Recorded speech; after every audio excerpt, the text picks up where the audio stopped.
All right, so we're still talking about the Consolamentum. I wanted to go over it maybe in a less sunny place where there were distractions, because this book, it's really a challenge to kind of incorporate into your thinking. And it's not because I just want to be complicated and sophisticated. The book is actually a kind of primer into the topic of German idealism and applied Illuminism. So it's not an easy book. It's not made to be, something that you could just grasp immediately. It's a very self-analyzing system. So, and you have to do it with a hierarchy in mind. So anyway, where I left off in the last one, we got off into this gut biology, or the gut alchemist of Arceus. The W is essentially the realm of the eternal. It's symbolically in the koan. You'll see that there's a central circle with a W in it. This is the Ein Sof Or of the Kabbalah. It's super difficult to understand because it requires apophatic theology. If you have not found an apophatic way of what they call kenosis, and it's basically stripping yourself of the acquisitions that you get in the obverse, which is cataphatic theology. If you do not find a way to strip yourself of that, you will only have a cataphatic God, which is basically a demiurge, an artificer or a builder out of what exists, rather than getting into the God potential that we actually have, which can be found in apophatic realms. Now, this is what the Kabbalah talked about in the Merkabah tradition, or the Masaya Merkabah, which is kind of the Hekaloth tradition, which is basically the angelicizing of the righteous or studious kind of student. I know it's kind of a double negative there, studious student, but a student who is versed in the ways of the Kabbalah. Now, this is very difficult to understand, so a lot of Kabbalists have just made buku bucks on our ignorance of the topic. That there's a cataphatic Kabbalah, which is basically the demiurge, that everything formed has a design through it, and there can't be anything made without this design. And then looking at all the things that have been made. That is kind of the prologue, Jonite prologue, of everything that was made with the word, and nothing that was made without it. The word meaning the cosmological plan of all creation. This is like a logoic initiatic secret that a lot of people have not necessarily gone into, because they're so busy on thinking about the colors and the what the Kohen calls the seventh ark of the Zerubbabel tradition. Essentially, they say that the seventh ark was never destroyed. You cannot destroy the seventh arch. So that was the one that was made for humanity to do like a kind of introspection into the verities in order to understand these bigger concepts. And, they call it Veikut. In other Kabbalistic traditions, they have a way of speaking which, they call it the Partsufim, all kinds of different terms for what it is. But essentially what they're saying is that there are containers for what Godhead provides, and there are also things beyond that container, which aren't not things, but they are definitely considered still part of the Kabbalah.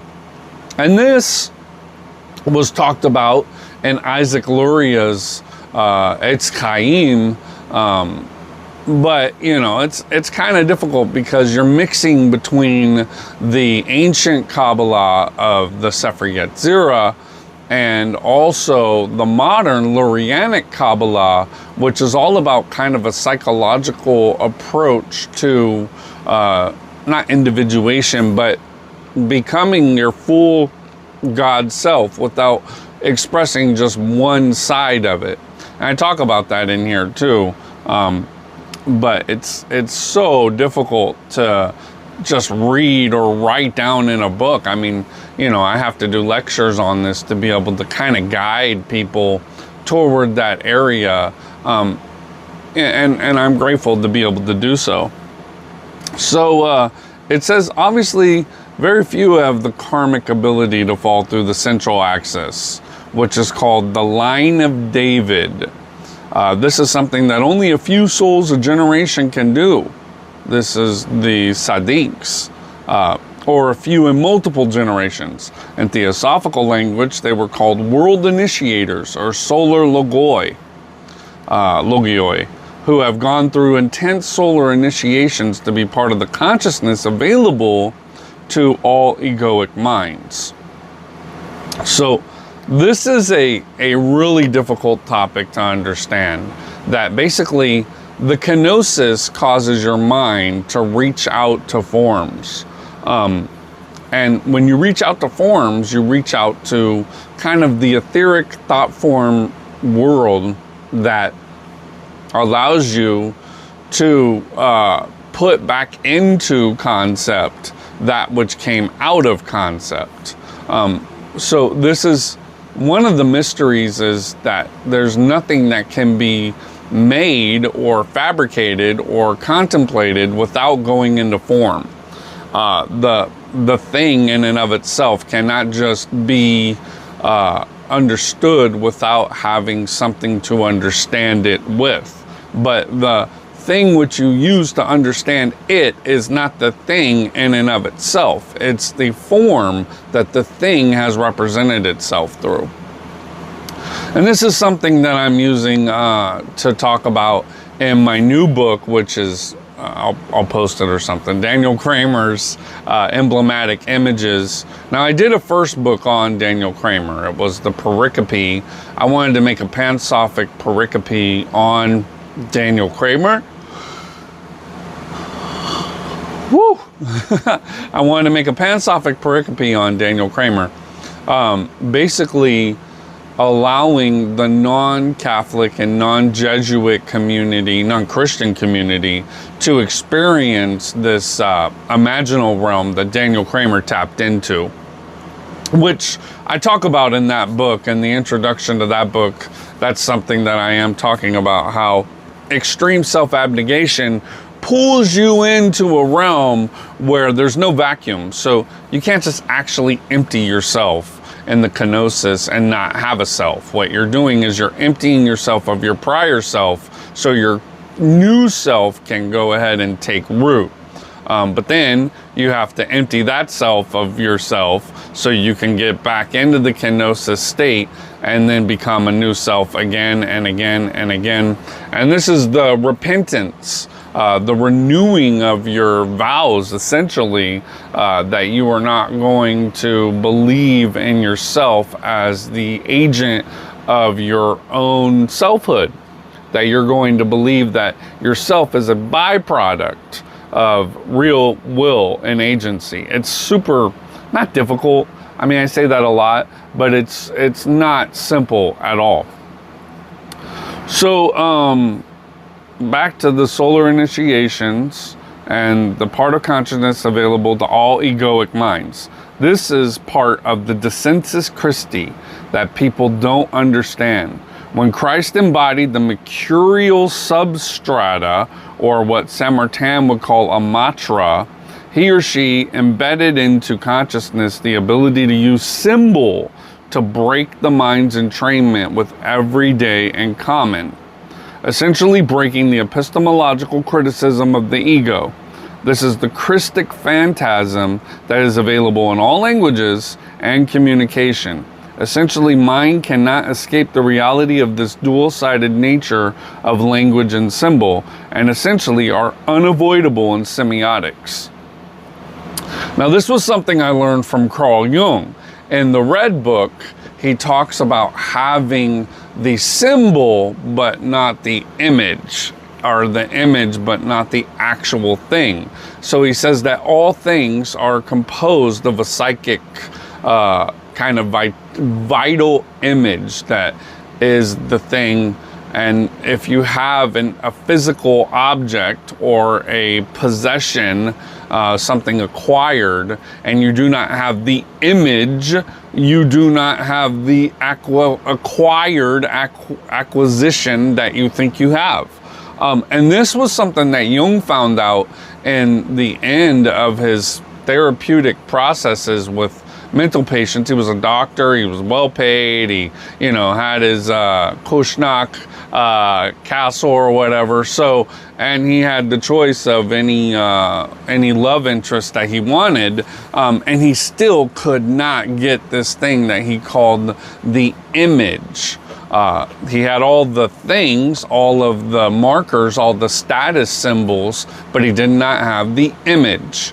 And so that is what I was talking about there, that there's a semiotics to all things that Christ embedded into. And Christ is essentially the energy that goes into any state of existential existence. Like the existential state of any object has to have this vital binding element in it. Otherwise, nothing can hold, move, change, form, anything. It becomes like putting a bunch of dead matter into a kind of particle accelerator and saying, okay, you piece of lead and you piece of silver, now connect, and they both drop. And there's no way to make it bind. And the way to make it bind is through this very psychic image that I'm now going to explain a little bit about it. I say this is why the second hypostasis, or son or word, is important to metaphysics. Without the word or son element, you only have cause and effect. With the son, you have agency of will. To complicate matters further, you have free will, which is different from the will to power, or the will of self-perpetuation in existence, the will unmotivated by higher symbolic content, or the will to love. This drive is the eros-like binding power of the psyche, and it is one half of the Christ. The other half is the dark Christic power, the power to destroy and exercise. This is the least understood but the most needed by humanity. Were we able to structurally embed these dramatis persona of the psyche, we would integrate as God-men. Therefore, we die and fall through the axis into the reverse of reality, which is our fabricated psyches. This is not a pleasant admission, and it requires putting on death's mask, or the persona. So that's another part that we're talking about. Right here, you'll see on the image of the cover, there's a skull. That skull represents death's mask. In reality, the only thing that can be destroyed in alchemy is the caput mortuum, the death head. So the death head is this death mask that we put on and think that that's going to be the way it is forever, but it's not. And so I'm very grateful to be able to present this book. And thanks for coming by for another installment of the Consolamentum.